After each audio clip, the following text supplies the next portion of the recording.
गेल्या 18 वर्षापासून मी पालखी सोहळा अनुभवत आहे। पांडुरंगाचं नतमस्तक होऊन आशीर्वाद घेत असते। विठ्ठलाकडे चांगला पाऊस पडू दे, बळीराजा सुखी होऊ दे हेच साकडं घातलंय। केंद्रातील आणि राज्यातील सरकार शेतकरी विरोधी आहे हा त्यांचा डेटा सांगत आहे। याबाबत मला त्यांचा प्रोग्राम माहीत नाही। ते वारीला नक्की येतील। माझी आजी शारदाबाई पवार आणि माझी काकी आशाताई पवार पालखीसाठी स्वागत करण्यासाठी येत असतात। हा ज्याचा त्याचा प्रश्न आहे। मला याबाबत माहीत नाही। ते कोणत्या पक्षात आहेत ते त्यांनाच विचारा। हा प्रश्न त्यांनाच विचारा। जुमला सरकार आहे। महागाई बेरोजगारी वाढत चालली आहे। राज्यात भ्रष्टाचार वाढत चालला आहे। नक्की काय प्रस्ताव केला याबाबत मी माहिती घेऊन बोलेल। माझ्या कानावर ही गोष्ट आलेली नाही। वारकरी संप्रदाय हा सगळ्यांना एकत्रित घेऊन चालणारा संप्रदाय समाज आहे। राज्यात वीज, अन्न, भाजी, पेट्रोल या सगळ्या गोष्टी महाग आहेत। सगळ्याच गोष्टीत राजकारण करायचं नसतं। त्यामुळे पॉलिसी म्हणून देखील काही गोष्टींकडे गांभीर्याने पाहावं लागतं। मी सुनेत्रा वहिनीला भेटली, त्यांनी आरती केली। माझी आई प्रतिभा, काकी सुनेत्रा, वहिनी यांनी एकत्रित पालखीचा आनंद घेतला। काय सांगणार, जे पांडुरंगाच्या चरणी एवढीच प्रार्थना मी दरवेळेस करते, कारण का मी 18 वर्ष पालखी चालते आणि या पालखीमध्ये एक आनंद उत्सव साजरा करण्यासाठी मी इथे येते। पांडुरंगाचं दर्शन, आणि पांडुरंग हा एकच देव आहे जो नेहमी शिकवतो की तुम्ही माझ्याकडे नाही आला तरी चालेल, पण चांगलं काम करा, मी तुम्हाला दर्शन देईन।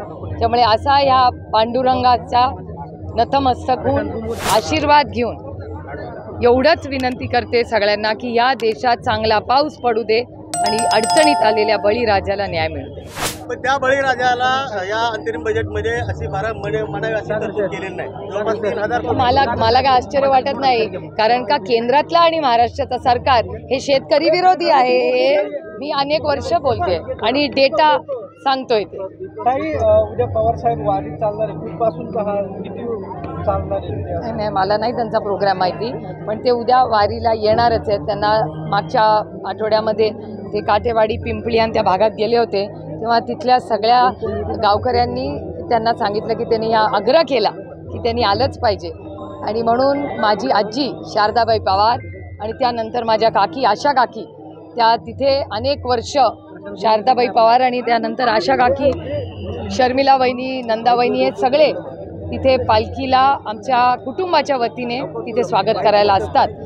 आणि ह्यावेळेस आदरणीय पवारसाहेब ही येणार आहेत। ही माझ्यासाठी एक खूप आनंदाची गोष्ट आहे, कारण का मी पालखी दरवर्षी चालते, त्याच्यामुळे त्या उत्साहामध्ये आज माझे आई वडील ही माझ्या कुटुंबात माझ्या काकी, माझ्या वहिन्या सगळ्या सहभागी होत आहेत। खूप आनंदाची गोष्ट चौकात एक बॅनर लावलेला आहे राजकारणाच्या पंढरीत वारकऱ्यांचे स्वागत, त्यावरती सर्वांचेच फोटो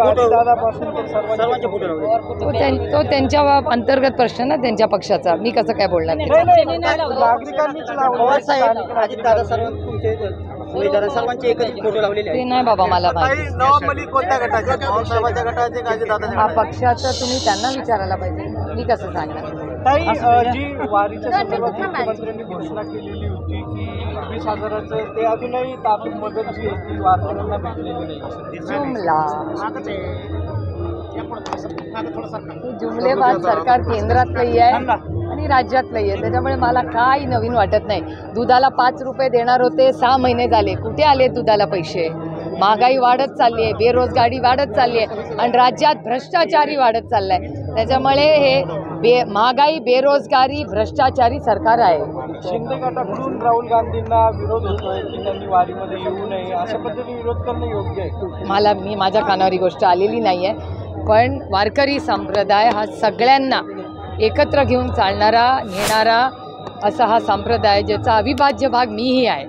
त्याच्यामुळे कुणाचाच आम्ही अतिथी देवो भव, प्रत्येकाचं स्वागत वारीमध्ये खरं तर सगळे मनापासून येतात। तिथे कोणी कोणाचा म्हणजे या किंवा नका येऊ असं कधीच म्हणू शकत नाही। मुख्यमंत्र्यांनी वारकरी महामंडळ करण्याचा निर्णय घेतलाय, मात्र फडकरी असतील किंवा वारकरी साहित्य परिषद असेल, दिंडी मालक असतील, यांनी त्याला विरोध दर्शवला। बघू आता मी नक्की काय त्यांनी प्रस्ताव केला या माहिती नाही, पूर्ण त्यांचा प्रपोजल तर येऊ द्या, मग बघू काय त्यांनी प्रस्ताव ठेवला। देशामध्ये सर्वात जास्त वीज महागाई आहे आपल्या महाराष्ट्रात आहे, पण ती महागाई कमी करण्यासाठी बजेटमध्ये जास्त तरतूद केली नाही, फक्त 11,000 कोटीच केले। पण एक तर वीज पण महाग झाली आहे महाराष्ट्रातलं, तर अन्न, डाळ, भाजी, टमाटा, कांदा, पीठ, तेल, तूप, पेट्रोल सगळंच महाग आहे। पण त्याचबरोबर आणखीन एक गोष्ट महाग होते ती म्हणजे तुमचा मोबाईल रिचार्ज करणं, तेही महाग झालं आहे आता. त्याच्यामुळे यांनी काहीच ठेवलं नाही या सरकारने. या विजयचा झटका बसेल वाटतं का? झटका बसायचा विषय नाही, सगळं राजकारणात नसतं, काही गोष्टी पॉलिसी म्हणून गांभीर्याने पण घ्यायच्या असतात आणि त्याच्यामुळे हे जुमलेबाज सरकार आहे.